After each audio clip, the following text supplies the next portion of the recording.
अब देखिए बेरियंस पार्टिकल के लिए आपने क्वार्क मॉडल पढ़ लिया, अब क्या रह गए हैं आपके meson particles.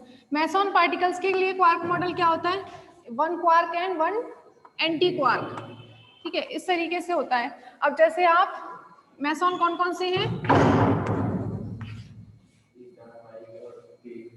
Eta meson, pi meson and के मेसॉन, K0 एंड K+, ठीक है, ट्रिपलेट, डबलेट एंड सिंगलेट, ठीक है। तो सबसे पहले यदि मैं पाई प्लस मेसॉन की बात करते हैं, ठीक है, तो पाई प्लस मेसॉन में चार्ज कितना है, +1, बेरियन नंबर 0 होता है, बेरियन पार्टिकल नहीं है ना, बेरियन नंबर 0, स्ट्रेननेस भी 0 होती है। ये वाली जो स्ट्रेननेस है सिर्फ K+K और K0 के लिए है और सभी हाइप्रॉन्स के लिए, इसका मतलब इन सब बाकी जो भी पार्टिकल्स हैं उनके लिए 0 है। और I3 कितना है, पाई प्लस के लिए बात करें तो I3 कितना होगा,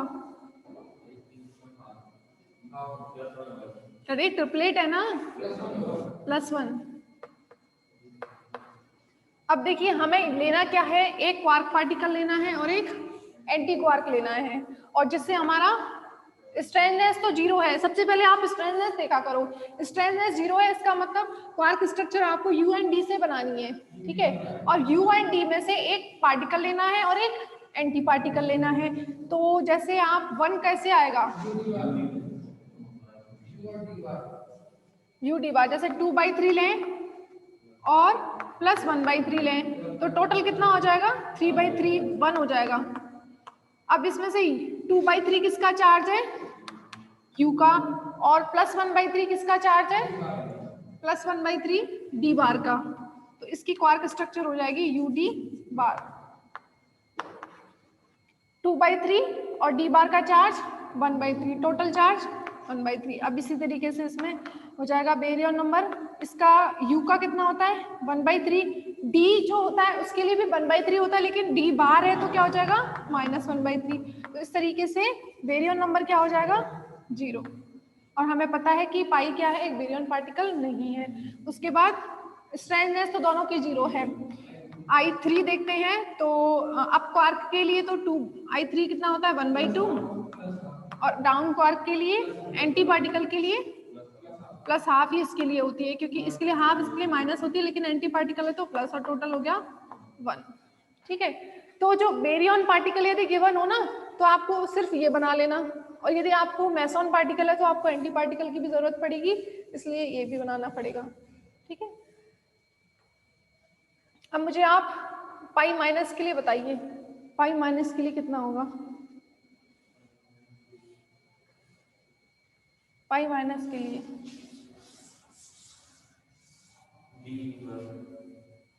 for pi minus meson D U बार, सही है, क्योंकि देखिए चार्ज जो है इसका -1 है, Q कितना है -1 है, तो हमें एक पार्टिकल लेना है और एक एंटी पार्टिकल, तो 1/3, तो D का हो गया चार्ज, और U का वैसे 2/3 होता है, U बार का -2/3, तो ये हो जाएगा यहाँ से गलत है, इतना आएगा, अच्छा D का चार्ज कितना है -1/3, हाँ अब ठीक है, और ये हो जाएगा -1। वैसे आप बाकी चीजें लिख देना, ठीक है। अब बताइए कि पाई 0 की तरफ 2 पॉसिबिलिटी हो सकती है। पाई 0, जैसे देखो यहाँ पर पाई 0 मेसॉन है, चार्ज कितना है 0 है। अब एक पार्टिकल ले सकते हैं और एक एंटी पार्टिकल, S तो इसमें आएगा ही नहीं क्योंकि S जो है इसके लिए 0 है। सबसे पहले आप S ही देखते हैं, S इसके लिए 0 है, इसका मतलब अप और डाउन क्वार्क से ही बनाना है, S को यूज नहीं करना है, और टोटल चार्ज 0 होना चाहिए, एक क्वार्क और एक एंटी क्वार्क। तो देखिए आप UU बार लेते हैं तो कितना आएगा 2/3 माइनस 2/3 0 आएगा, UU बार भी ले सकते हैं एंड DD बार भी ले सकते हैं, क्योंकि 1/3 एंड -1/3 वो भी 0 आएगा। इसीलिए इसका जो आप लिखते हैं ना क्वार्क स्ट्रक्चर, वो इस तरीके से आती है 1/√2 UU बार प्लस DD बार, क्योंकि दोनों ही पॉसिबिलिटी हो सकती है। ठीक है, तो इसका क्वार्क स्ट्रक्चर इस तरीके से लिखा जाता है।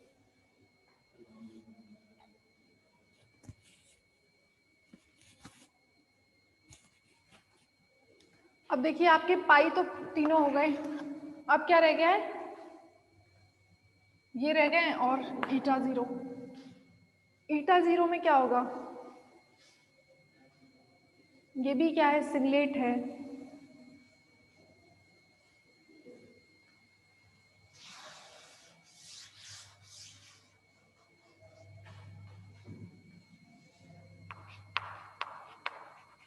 पहले चलो K0 मैसोन का बताओ। Q = 0 है, स्ट्रेननेस K0 का स्ट्रेननेस 0 नहीं होती, स्ट्रेननेस +1 होती है। ठीक है, स्ट्रेननेस कितनी होती है, +1 होती है। अब देखिए जब +1 है और S पार्टिकल के लिए स्ट्रेननेस कितनी है, -1 होती है, तो हमें क्या लेना होगा, S बार। ठीक है, एक तो पार्टिकल हो गया S बार, एंटी पार्टिकल तो हमने ले लिया, अब रह गया सिर्फ एक पार्टिकल। तो देखिए इसके लिए चार्ज कितना है, S बार के लिए चार्ज कितना है, चार्ज फॉर S बार +1/3, और टोटल हमें 0 करना है, तो एक क्या लेना होगा, 1 - 1/3, और -1/3 किसके लिए है चार्ज, -1/3 चार्ज D के लिए है, तो S बार D। ठीक है, +1 है इसीलिए स्ट्रेंथ का बार ले लिया। अब बार तो हमें हो गया एक एंटी क्वार्क, हमें लेना है अब सिर्फ एक क्वार्क, तो इसके लिए चार्ज लिख दिया। 0 लाने के लिए हमें क्या लेना पड़ेगा, -1/3, और -1/3 हो रहा है D का। अब इसी तरीके से आप मुझे बताइए K+ मैसॉन के लिए, जिसके लिए हमें पता है चार्ज कितना है, +1, और स्ट्रेननेस भी कितना है, +1। अब देखिए स्ट्रेननेस +1 है, यहाँ पर भी क्या होगा, एक S बार यूज करना है। ठीक है, अब एक क्वार्क और लेना है, इसके लिए चार्ज कितना है, S बार के लिए 1/3। हमें टोटल अब 1/1 करने के लिए क्या चाहिए, +2/3, तो इसका मतलब मैं यूं लिख सकती हूँ इसको, S बार U, एक क्वार्क और एक एंटी क्वार्क, मैसॉन का क्वार्क स्ट्रक्चर हो गया। ठीक है, टोटल कितना आ जाएगा यहाँ से, 10 का। इसी तरीके से आप बाकी चीजें भी लिखनी है, बेरियन I3 वो लिख लेना आप, ये टेबल याद हो गई तो सब कुछ लिख देंगे, और टेबल नहीं है तो कुछ नहीं है फिर। ठीक है, और ज्यादा डिफिकल्ट भी नहीं है मुझे ऐसा लगता है। इसमें डबलेट करके ये लिखना है, ये लिख देंगे आप। तीनों में बेरियन नंबर सेम है, स्ट्रेंज पार्टिकल के लिए स्ट्रेंज -1 है, दोनों के लिए 0 है। चार्ज को अप है तो प्लस में है 2/3, इन दोनों का -1/3 -1/3, और ये तो आप इसी में से देख के लिख सकते हैं।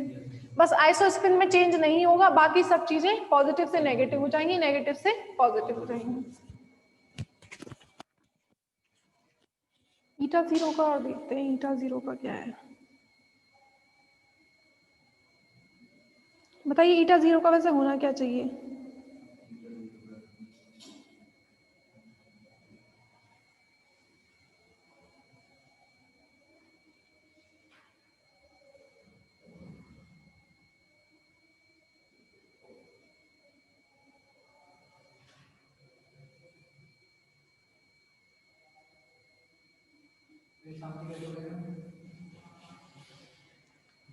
ईटा 0 के लिए बता दो कितना होना चाहिए क्वार्क स्ट्रक्चर।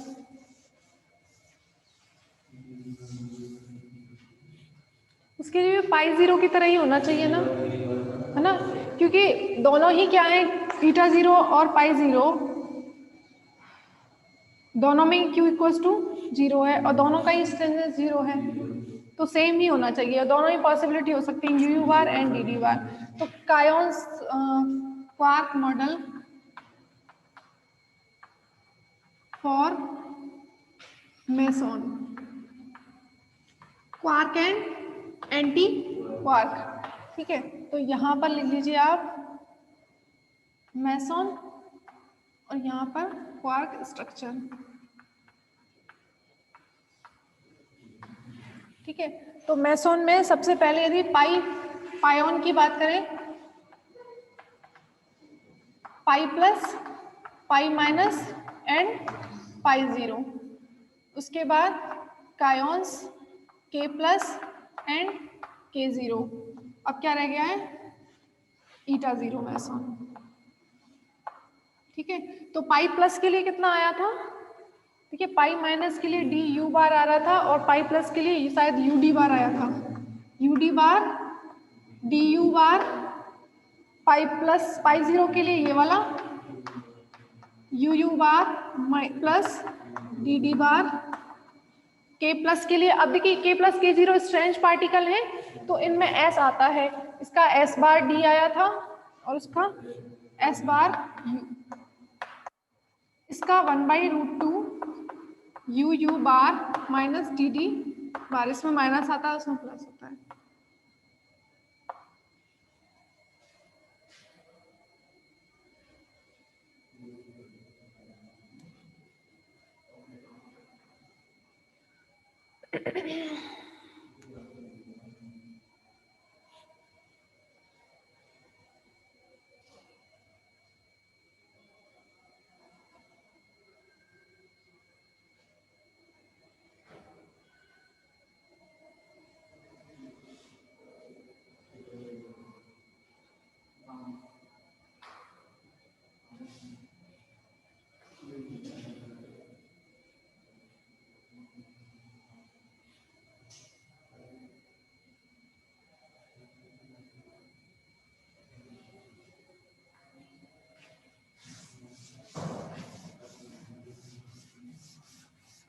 अभी ना ये यूनिट आप लोगों ने अभी करंट पढ़ी है ना, नोट्स बनाए तुम लोगों ने, नहीं बनाए, नहीं बनाए ना, तो अभी आप लोगों ने तुरंत पढ़ी है, इसके तुरंत बाद ही आप इसको पढ़ लेंगे ना तो इजी रहेगा, जल्दी याद हो जाएगा। और जब एग्जाम में जाके पढ़ोगे ना डायरेक्ट तो ये सब भूल जाओगे आप। हाँ, शुरू कर लिया ना तो अच्छा है। देखिए अब देखिए इसमें क्वेश्चन एक तो इस तरीके से आ सकता है, किसी भी आपसे पार्टिकल की क्वार्क स्ट्रक्चर पूछ सकता है। एक तरीका ऐसे हो सकता है क्वेश्चन में, quark structure of A particle, quark structure of a particle is UUS, then find out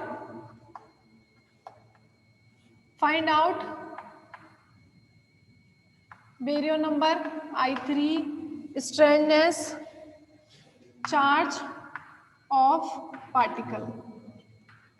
ठीक है, अब आपको क्या है, क्वेश्चन में ऐसा दिया हुआ है कि किसी पार्टिकल के लिए क्वार्क स्ट्रक्चर UUS है तो उसके लिए आपको ये चीजें फाइंड आउट करनी है। ऐसे भी क्वेश्चन पूछ सकता है उल्टे तरीके से कि पहले तो पार्टिकल दिया हुआ होगा, ये चीज आपसे पूछ सकता है, या फिर आपसे क्वार्क स्ट्रक्चर दी हुई है, अब आपसे उस पार्टिकल के बारे में पूछ रहा है कि वो पार्टिकल कौन सा है और उसके लिए ये सब क्या होगा। तो ये ज्यादा इजी रहेगा, मुझे ऐसा लगता है कि जैसे यू यू एंड एस है, ठीक है, तो इसका मतलब 2 अप क्वार्क है और एक स्ट्रेंजनेस है, तो आप यहाँ से पता लगा सकते हैं एक स्ट्रेंज मतलब स्ट्रेंजनेस कितना होगा, -1। ठीक है, उसके बाद जैसे आपसे चार्ज भी पूछा है तो चार्ज अप क्वार्क का कितना होता है, 2/3 प्लस 2/3 और डाउन क्वार्क स्ट्रेंज का -1/3। उसके बाद बेरियन नंबर तीनों का ही क्या होता है, 1/3 1/3 एंड 1/3, और स्ट्रेंजनेस सिर्फ स्ट्रेंज पार्टिकल का -1 होता है, बाकी सबका 0 होता है। उसके बाद I3 देखें तो ये क्या है, डबलेट अप एंड डाउन होते हैं, तो वहां से आता है half half plus half and plus half. ये सिंगलेट है S तो उसका 0। तो यहाँ से बस यही पूछा है, 4 - 1 3, 3/3 1 हो गया, 1 -1 1। तो ऐसा पार्टिकल जिसके लिए सबसे पहले स्ट्रेंजनेस पे ही जाया करो, क्योंकि कुछ लिमिटेड पार्टिकल की ही स्ट्रेंजनेस है तो वहां से आप पहुंच सकते हैं सिग्मा पॉजिटिव, क्योंकि इसके लिए चार्ज 1 होता है, +1 है, और बेरियम नंबर 1 है, स्ट्रेंजनेस -1 है, और I3 +1 होता है। ठीक है, क्योंकि ये क्या है, ट्रिपलेट होते हैं ना, तो वहां से +1 0 एंड -1, 3 केस हो सकते हैं। अब +1 किसका होता है? सिग्मा प्लस का होता है। इसीलिए हम यहाँ पर आई नहीं देखते, क्योंकि आप आई देखते ना तो आई में क्या हो जाता, क्योंकि +1 है। अब इन तीनों में से फिर कोई सा हो सकता है, +1 सिग्मा प्लस सिग्मा -1 सिग्मा 0 में से। ठीक है, तो कौन सा पार्टिकल होगा ये? Sigma particle. सेम जैसे आपको गिवन है कि quark structure of a particle is US bar. US बार दी हुई है क्वार्क स्ट्रक्चर, इसका मतलब चार्ज 2/3 और S बार का चार्ज कितना हो जाएगा? वैसे -1/3 होता है +1/3, तो टोटल चार्ज 1। और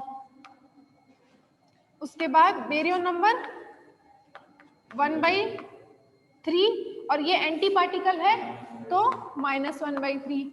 बेरियन नंबर इसका मतलब वो बेरियन पार्टिकल नहीं है। मैसोन में से ही, मैसोन के लिए क्वार्क एंड एंटी क्वार्क होता है वैसे भी। और के कितना स्ट्रेंथनेस देखेंगे तो वैसे S पार्टिकल के लिए स्ट्रेंथनेस -1 होती है और S बार के लिए +1 हो जाएगी और इसके लिए 0। तो स्ट्रेंथनेस +1 किस में होती है? K+ होगा या फिर K0 होगा। अब जब चार्ज कितना आ रहा है? +1, इसका मतलब पार्टिकल कौन सा है? K+। ठीक है, तो दोनों ही तरीकों से रिवर्स करके भी क्वेश्चन पूछ सकता है। तो इस तरीके से आपकी ये यूनिट खत्म, न्यूक्लियर ही खत्म। अब देखो ऐसे जैसे क्वार्क मॉडल मैंने क्वार्क एंड एंटी क्वार्क के लिए लिखा है ना, सभी पार्टिकल्स के लिए मैंने ये सब सॉल्व भी करवाए आपको, उसके बाद लिखा है। ऐसे ही आप बेरियन के लिए भी बना लेना, क्योंकि बेरियन के लिए मैंने सबके लिए अलग अलग निकलवा दी है, टेबल आप लोग बना लेना। ठीक है, जैसे इकट्ठे आप लोगों की याद हो जाए, वैसे कभी टेबल तो नहीं पूछेगा, बट एक होता है ना कि इकट्ठे आपको सब दिख जाएंगे कि ये क्वार्क स्ट्रक्चर है। अब नेक्स्ट कल